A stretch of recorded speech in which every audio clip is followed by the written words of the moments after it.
너무 귀한 찬양으로 우리 하나님 앞에 영광 돌렸습니다. 우리 손등으로 인사하겠습니다. 우리 보고 싶었습니다. 우리 잘 오셨습니다 하고 인사 한번 하십시오. 정말 저도 너무너무 보고 싶었습니다. 여러분들 오늘 잘 오셨습니다. 이렇게 건강한 모습으로 함께 예배드리게 되어서 정말 너무너무 감사드립니다. 우리가 너무나 잘 아는 말씀 마태복음 11장 28절에 우리 예수님 친히 하신 말씀인데, 수고하고 무거운 짐진 자들아 다 내게로 오라, 내가 너를 쉬게 하리라고 하셨습니다. 여러분, 믿음 생활이 무엇인가라고 할 때에 여러 가지로 우리가 대답을 할 수 있지만은 무거운 짐을 내려놓는 것, 또 무거운 짐을 주님께 맡기고 사는 삶이라고도 할 수가 있습니다. 여러분, 우리 믿음의 사람들은 우리 주님께 우리의 무거운 짐을 꼭 내려놓을 수 있어야 됩니다. 여러분들 무거운 짐을 얼마나 여러분은 주님께 맡기고 또 내려놓고 있습니까? 우리가 예수님께 무거운 짐을 내려놓을 때, 예수님께 맡길 때에 쉼이 있고 평안이 있습니다. 그런데 우리의 문제는 이 무거운 짐을 잘 내려놓지 못하는 데 있습니다. 예수님 말씀하신 무거운 짐은 사람에 따라서 다를 수가 있습니다. 여러 가지로 나름대로 나는 이것이 제일 무겁다. 어떤 사람은 너무 율법주의적인 사람, 완벽주의적인 사람이 있습니다. 이것이 짐이 되는 거예요. 또 어떤 사람은 아주 자존심이 너무 세어서 그 자존심이 무거운 짐이 되는 경우도 있습니다. 어떤 사람은 과거의 어떤 많은 상처들, 또 실패, 실수가 인생의 무거운 짐이 되기도 합니다. 또 어떤 사람은 자신을 괴롭히는 아주 원수들이 있습니다. 어떤 사람은 어떤 분노하는 것, 이것이 무거운 짐일 수가 있습니다. 어떤 사람은 이 복수심이 항상 불타서 이것이 인생의 짐이 되는 것입니다. 어떤 사람은 인간관계 여러 가지 갈등이 무거운 짐일 수가 있습니다. 이런 모든 것들은 성경은 바로 죄의 짐이다. 이것은 무거운 짐이다. 내가 해결할 수 없는 아주 무거운 짐이라는 것입니다. 그러면서 이런 죄의 짐을 지고 우리 인간들이 살아가고 있다고 지적을 하면서 이것을 내려놓으라는 거예요. 이것을 주님께 맡기라는 것입니다. 그런데 오늘 본문에 나오는 아브라함에게도 무거운 짐이 있었는데, 그 무거운 짐은 그 사랑하는 아들 독자 이삭이 무거운 짐이었습니다. 이렇게 무거운 짐이 모두 나쁜 것만이 아님을 우리는 알아야 됩니다. 아브라함에게 무거운 짐은 좋은 것이었습니다. 하나님이 주신 것이었습니다. 하나님이 선물로 준 것이 무거운 짐이 되었습니다. 그가 아끼는 것, 그런데 그것이 그에게 무거운 짐이 되었던 것입니다. 하나님은 그에게 그 짐을 내려놓으라고 말씀하십니다. 오늘은 특별히 창세기 22장은 마치 정말 요한복음 3장 16절과 같이 굉장히 중요한 내용이 들어있습니다.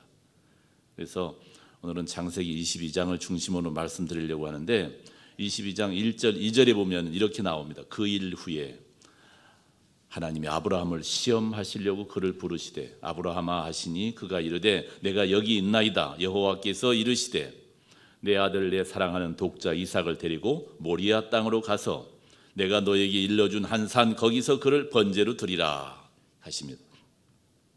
하나님은 아브라함에게 이삭에 대해서 너가 사랑하는 아들이라는 거예요.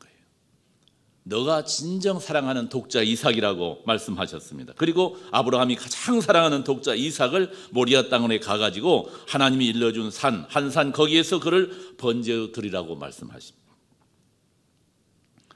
하나님은 아브라함을 시험하기 위해서 부르십니다. 하나님은 오늘 우리에게도, 우리 믿음의 사람들에게도 종종 이렇게 시험하기 위해서 우리를 부를 때가 있습니다. 하나님은 아브라함을 유혹한 것이 아닙니다. 유혹은 죄를 짓게 만드는 것이 유혹입니다. 유혹은 사단이 우리를 망가뜨리게 하는 것입니다. 하지만 시험은 다릅니다. 시험은 더 높은 차원, 더 높은 단계로 올라갈 수 있도록 하는 것이 바로 시험입니다. 고등학교에서 대학교에 입학하기 위해서 시험을 칩니다. 시험을 잘 통과하면은 그 다음 단계로 올라가게 되는 것입니다. 하나님은 아브라함을 유혹한 것이 아니라 이렇게 시험 문제를 내어주시는 것입니다. 보십시오. 그 일 후에 하나님이 아브라함을 시험하시려고 그를 부르시되 아브라함아 하시니 그가 이르되 내가 여기 있나이다. 창세기 22장 1절 말씀입니다. 하나님이 아브라함에게 내주신 시험은 어떤 시험인가? 우리도 믿음 생활하면서 이런 시험을 우리가 종종 받게 되는데, 첫째는 뭐냐 하면은 하나님은 우리의 사랑을 종종 시험하십니다. 사랑한다는 것은 뭐냐 하면은 아끼는 것입니다. 하나님은 가장 사랑하고 가장 아끼는 것이 무엇인지를 시험을 해보실 때가 있습니다. 하나님은 아브라함이 아들 이삭보다 하나님을 더 사랑하는지 아니면 이삭을 사랑하는지를 시험하고 있는 것입니다. 다시 말씀드리면 하나님이 주신 선물을 사랑하는지 아니면 그 선물을 주신 하나님을 더 사랑하는지를 시험하시는 거예요. 하나님은 오늘 우리에게도 이런 시험을 할 때가 있습니다. 우리가 이런 시험 문제를 받으면 우리 정답은 이미 아는 것입니다. 당연히 선물보다는, 하나님 주신 선물보다는 그 선물을 주신 하나님을 더 사랑해야 되는 것 압니다. 하지만 이것이 말처럼 쉽지가 않는 것입니다. 그런데 아브라함은 이 시험을 결국 잘 통과를 했습니다. 하나님이 그를 칭찬하시면 사용하신 표현을 한번 보면은 내가 내 아들 내 독자까지도 내게 아끼지 아니하였으니 내가 이제야 내가 하나님 경외하는 줄을 아노라. 오늘 본문 쭉 읽으면은 창세기 22장 12절 말씀입니다. 하나님은 아브라함이 시험을 쉽게 통과하리라고 생각을 하지 않았을 것입니다. 여러분, 우상이 뭐냐 하면 우상은 내가 하나님보다 더 사랑하고 아끼는 것이 우상입니다. 그래서 우상은 항상 위험합니다. 우상은 하나님과 나 사이를 꼭 가로막습니다. 그런데 그 우상이 하나님께서 선물로 주신 것일 수 있다는 것입니다. 그 우상이 우리가 가장 아끼는 것일 수 있다는 거예요. 왜 우리가 좋아하고 사랑하는 것이 문제가 됩니까? 왜 그것이 무거운 짐이 되는가? 바로 그 좋아하고 사랑하는 것에 우리가 집착을 하기 때문에 그렇습니다. 그렇게 집착하게 되면은 결국 내가 좋아하고 사랑하는 것이 결국은 거기에 내가 매이게 되는 거예요. 거기에 노예가 돼버리는 것입니다. 참 안식은 자유함인데 노예 상태로 살아서는 결코 우리가 자유를 누릴 수가 없는 것입니다. 평안을 누릴 수가 없는 것입니다. 하나님은 그런 까닭에 아브라함에게 이삭을 바치라고 명하신 것입니다. 두 번째, 하나님은 우리의 순종을 시험할 때가 있습니다. 아브라함은 순종의 사람이라고 합니다. 하나님이 그의 나이 75세 되었을 때 그의 본토 친척집을 떠나 하나님 지시할 땅으로 가라고 하나님이 말씀했습니다. 이것은 쉬운 일이 아닙니다. 그가 살고 있던 바벨론, 갈대아, 우르에서 가나안 땅까지는 결코 짧은 거리가 아닙니다. 한 번도 가본 적이 없는 땅입니다. 하지만 아브라함은 순종을 했습니다. 아브라함의 순종이 여러분 쉬웠을 것이라고 생각하지 마십시오. 순종은 어려운 것입니다. 순종은 하나님 말씀에 대한 반응인데 하나님 말씀하신 대로 행동에 옮기는 것이 순종입니다. 여러분, 순종이 쉽다면 그것이 시험이 될 리가 없는 것입니다. 하나님은 순종하는 사람에게 많은 상을 약속했습니다. 하지만 순종하는 것은 여러분 어렵습니다. 순종하는 사람은 적습니다. 그것도 온전히 순종하는 사람은 정말 소수입니다. 아브라함도 마찬가지로 그가 갈대아 우르를 떠나는 순종은 했지만은 온전한 순종은 할 수가 없었습니다. 하나님은 아비집을 떠나라고 말씀했는데 조카 롯을 데리고 떠났습니다. 그의 순종은 어쩌면 반쪽짜리의 순종이었을 것입니다. 우리의 순종도 신앙의 초기 단계는 결코 온전할 수가 없습니다. 하지만 창세기 22장에서 보여준 아브라함의 순종은 정말 그야말로 온전한 순종입니다. 이 온전한 순종을 할 때에 하나님은 기뻐하시고 우리에게 너무나 큰 복을 주시는 것입니다. 하나님은 그의 순종에 대해서 칭찬을 하십니다. 그리고 그렇게 온전한 순종을 했을 때에 차고 넘치는 복을 주셨습니다. 내가 너에게 순종하였으므로 내 후손을 통해서 세상 모든 민족이 복을 받게 될 것이다. 세 번째로 하나님은 우리의 믿음을 종종 시험하십니다. 아브라함의 믿음은 여러 가지 상황에서 시험을 받으며 성장을 하는데 아브라함의 믿음이 처음부터 온전했던 것은 결코 아닙니다. 믿음은 달리 표현하면은 믿음은 신뢰입니다. 신뢰하는 것. 그가 처음부터 하나님을 온전히 신뢰했던 것이 아닙니다. 그는 신앙의 여정에서 종종 넘어집니다.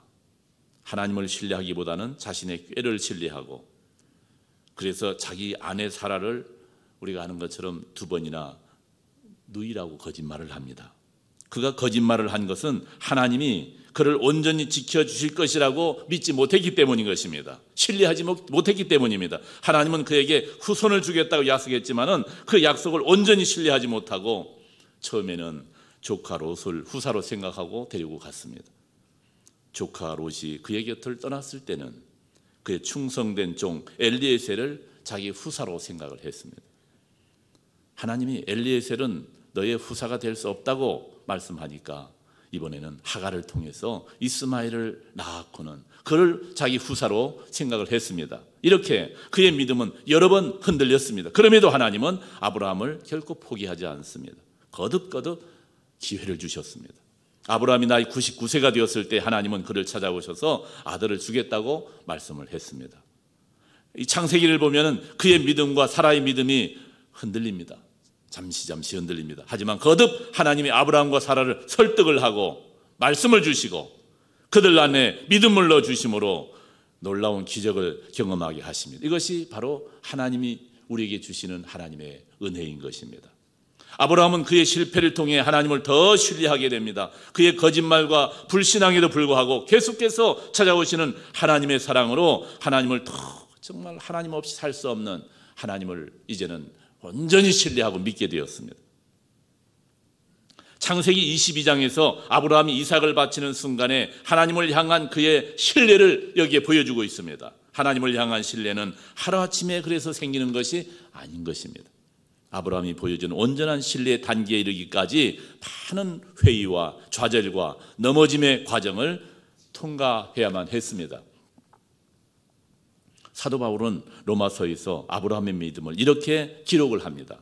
4장 18절에서 21절인데 아브라함이 바랄 수 없는 중에 바라고 믿었으니 내 후손이 이와 같으리라 하신 말씀대로 많은 민족의 조상이 되게 하려 하심이라. 그가 100세나 되어 자기 몸이 죽은 것 같고 사라의 태가 죽은 것 같음을 알고도 믿음이 약하여지지 아니하고 믿음이 없어 하나님의 약속을 의심하지 아니하고 믿음으로 견고하여져서 하나님께 영광을 돌리며 약속하신 그것을 또한 능히 이루실 줄을 확신하였다는 거예요. 가장 사랑하는 아들 이삭을 하나님께 이제 내어놓습니다. 하나님을 믿고 하나님을 신뢰했기에 가장 사랑하는 것까지도 하나님 앞에 내어놓을 수가 있었습니다. 그래서 빈손이 되었습니다. 이제는 우리는 빈손이 되는 것을 두려워합니다.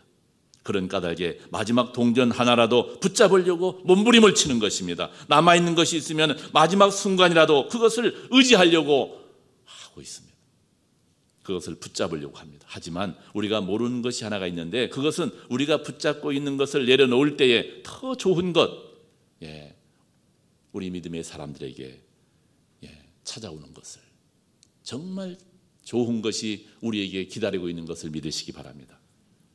채움이 있기 위해서는 먼저 비움이 있어야 합니다. 꽉 찬 그릇에는 어떤 것도 담을 수가 없는 것입니다. 아브라함이 빈손 되었을 때 하나님은 그에게 이제 놀라운 복을 부어주시는데, 그리고 더 놀라운 것은 우리 하나님은 우리가 드린 것을 다시 꼭 돌려주신다는 거예요. 이것이 영적 세계의 신비입니다. 하나님은 바치라고 말씀한 후에 우리가 바치고 나면 그것을 다시 돌려주시는 거예요. 이삭을 바쳤더니 그를 다시 돌려주셨습니다. 이 사실을 시브리서는 이렇게 기록을 합니다. 그를 죽은 자 가운데서 도로 받은 것이니라. 하지만 이제 아브라함은 더 이상 이삭에게 이제는 집착하지 않습니다. 하나님께 이제는 맡긴 까닭인 것입니다. 그는 이삭을 돌려받았지만은 더 이상 이제는 이삭을 내 것이다 소유하려고 하지 않습니다. 이미 그를 하나님 앞에 맡겼기 때문입니다. 이것이 진정한 믿음이고 이것이 바로 큰 믿음입니다. 여러분, 하나님이 돌려줄 때는 좋은 것을 더해서 더 많이 가득 채워서 돌려주시는 우리 하나님이심을 믿으시기 바랍니다. 하나님은 심은 것보다 항상 더 많이 거두게 하십니다. 이것이 하나님의 원리요, 또한 하나님이 창조한 자연의 원리이기도 합니다. 하나님은 아브라함에게 큰 복을 주셨습니다. 하나님이 주시는 복에도 보면은 작은 복이 있고 큰 복이 있습니다. 이삭을 바쳤더니 아브라함에게 이삭을 돌려주실 뿐만 아니라 큰 복까지 부어주셨습니다. 그리고 모리아산 번제단에서 하나님의 음성을 함께 들었던 사람이 있는데 바로 그 아들 이삭입니다. 이삭을 통해 아브라함의 씨가 크게 넘치게 번성하여 하늘의 별과 같고 바다의 모래와 같게 될 것이라고 하는 그 하나님의 음성을 아브라함도 들었지만은 제물되었던 이삭도 들었습니다. 또 이삭을 하나님께 바쳤을 때에 하나님은 아브라함에게 이삭을 대신해서 우리가 아는 것처럼 번제로 드릴 어린 양을 예비해 주셨습니다. 여호와 이래 사자가 이르되 그 아이에게 내 손을 대지 말라, 그에게 아무런 일도 하지 말라. 내가 내 아들 내 독자까지 내게 아끼지 아니하였으니 이제야 내가 하나님 경외하는 줄을 아노라. 아브라함이 눈을 들어 살펴보니 한 숫양이 뒤에 있는데 뿔이 수풀에 걸렸는지라 아브라함이 가서 그 숫양을 가져다가 아들을 대신하여 번제로 드렸더라. 오늘 창세기 22장 12절에서 13절 말씀입니다. 하나님이 그를 위해 숫양을 예비했습니다. 아브라함이 그 양을 가져다가 아들을 대신해서 번제로 드렸습니다. 이것이 바로 대속의 은혜입니다. 숫양이 이삭을 대신해서 죽임을 당한 것입니다. 예수님은 아브라함이 숫양을 통해 자신의 때를 보았다고 말씀합니다. 그리고 즐거워했다고 말씀합니다. 요한복음 8장 56절에서 우리 예수님께서 친히 하신 말씀입니다. 너희 조상 아브라함은 나이 때 볼 것을 즐거워하다가 보고 기뻐하였느니라. 아브라함은 어린 양 예수님을 얻었습니다. 그분의 때를 바라보며 즐거워하게 되었고 영원히 간직할 수 있는 분을 얻은 것입니다. 영원히 흔들리지 않은 분을 얻었습니다. 아브라함은 결국 하나님을 얻은 거예요. 하나님을 소유한 것입니다. 아브라함은 하나님과 친구가 되옵니다. 인류 역사상 독생자를 내어주신 하나님 아버지의 마음을 처음 한 사람이 바로 아브라함이라고 합니다. 그래서 아브라함은 하나님의 벗이 되는데 야고보서 2장 13절에 보니까 이에 성경에 이른바 아브라함이 하나님을 믿으니 이것을 의로 여기셨다는 말씀이 이루어졌고 그는 하나님의 벗이라 칭함을 받았느니라 그랬습니다. 오늘 성도 여러분, 창세기 22장은 정말 놀라운 이야기입니다. 구속의 드라마의 예고편과 같습니다. 구속의 드라마의 절정은 예수님의 탄생과 죽으심과 부활인데 하나님의 아들을 살리신 이유가 바로 여기에 있는 것입니다. 장차 오실 예수님의 탄생을 위해서 이미 예고해 주신 것입니다. 아브라함을 통해서 하나님은 독생자를 이 땅에 보내실 것을 예고해 주신 것입니다. 그래서 창세기 22장은 바로 십자가의 얘기입니다.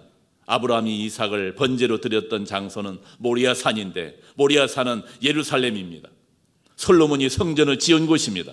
예수님은 베들레헴에 태어났지만은 예루살렘 모리아산에서 십자가에 못 박혀 돌아가십니다. 아브라함이 이삭을 하나님께 내어드린 것처럼 우리 하나님 아버지는 독생자 예수님을 십자가에 인류를 위해서 내어주셨습니다. 하나님은 이삭을 위해 숫양을 예비했습니다. 이 숫양은 이삭을 대신해서 죽었고 하지만 하나님은 예수님을 위해 숫양을 예비하지 않았습니다. 예수님을 위해 대신 죽어줄 이 땅에 양은 없는 것입니다. 예수님이 우리를 대신해서 친히 양이 되어 어린 양이 되어서 세상 죄를 지어가는 양이 되어 죽으신 것입니다. 예수님은 친히 숫양이 되어 십자가에 죽으시고 부활하심으로 우리에게 구원을 주시고 참된 안식을 주신 것을 여러분 믿으시기 바랍니다. 우리가 이 사실을 믿고 살아가는 믿음의 사람들입니다. 그래서 예수님은 친히 내가 안식일의 주인이라고 말씀했습니다. 정말 우리에게 참된 안식을 주는 분, 생명을 주는 분인 것입니다. 예수님은 아무에게도 복수하지 않았습니다. 아무도 욕하지 않았습니다. 예수님 십자가에 자기를 못 박아 죽이는 사람들을 용서하시고 모든 것을 하나님 앞에 맡기셨습니다. 예수님은 우리의 죄를 용서했습니다. 그러니 우리도 다른 사람의 죄를 용서할 수 있어야 됩니다. 원수 갚는 것을 좋아하지 말아야 됩니다. 원수가 있으면 하나님 앞에 맡겨야 됩니다. 예수님처럼 내 사랑하는 자들아 너희가 친히 원수 갚지 말고 하나님의 진노하심에 맡기라. 기록되었으되 원수 갚는 것이 내게 있으니 내가 갚으리라고 주님 말씀하셨느니라. 우리가 경험하는 것처럼 참 내려놓는 것은 쉽지 않습니다. 그러나 내려놓으면 이전에 보지 못했던 것들을 보게 됩니다. 새로운 땅을 보고 새로운 만남을 보게 됩니다. 내려놓으면 새로운 것, 더 좋은 것이 반드시 믿음으로 내려오면 찾아오는 것입니다. 조카 롯을 내려놓았을 때 엘리에셀이 찾아왔습니다. 엘리에셀을 내려놓고 이스마엘을 내려놓았을 때에 이삭을 얻게 되었고, 이삭을 내려놓았을 때에 숫양이 찾아왔고, 내려놓으면 보이는 것입니다. 우리 하나님께 내어드리고 내어 맡기면은 정말 하나님은 가장 귀한 것, 최상의 것을 우리에게 주시는 것을 믿으시기 바랍니다. 우리가 모든 것을 내어 맡길 때에 아브라함처럼 우리는 하나님을 얻게 되고 천국과 영생과 구원을 얻게 되는 것입니다. 가장 소중한 분, 가장 부유하신 분, 우리를 영원히 버리지 않으시고 떠나지 아니하는 분을 우리는 결국 얻게 되는 것입니다. 아브라함이 이삭을 내어드리고 모리아산을 내려왔을 때에 사실 그는 아무것도 소유하지 않았지만은 모든 것을 소유한 자가 되었습니다. 왜냐하면 하나님을 진실로 얻었기 때문입니다. 그는 더 이상 아들 이삭의 노예가 이제는 아닙니다. 정말 참된 자유자로, 그는 하나님을 소유한 자유자입니다. 그는 하나님 안에서 영원한 안식을 누리게 되었습니다. 모든 무거운 짐을 주님께 우리도 내려놓아야 됩니다. 이것이 진정한 여러분 믿음입니다. 주님을 더 사랑하십시오. 정말 하나님 말씀에 순종하며 우리는 살아야 됩니다.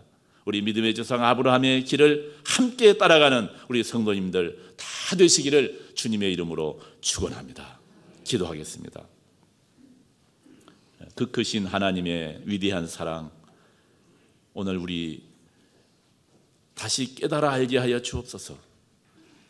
그 하나님의 사랑을 우리가 잘 배워서 우리도 진실로 사랑하며 살게 하여 주옵소서. 하나님 말씀에 순종하며 살게 하시고 정말 온전한 순종의 사람들 되게 하여 주옵소서.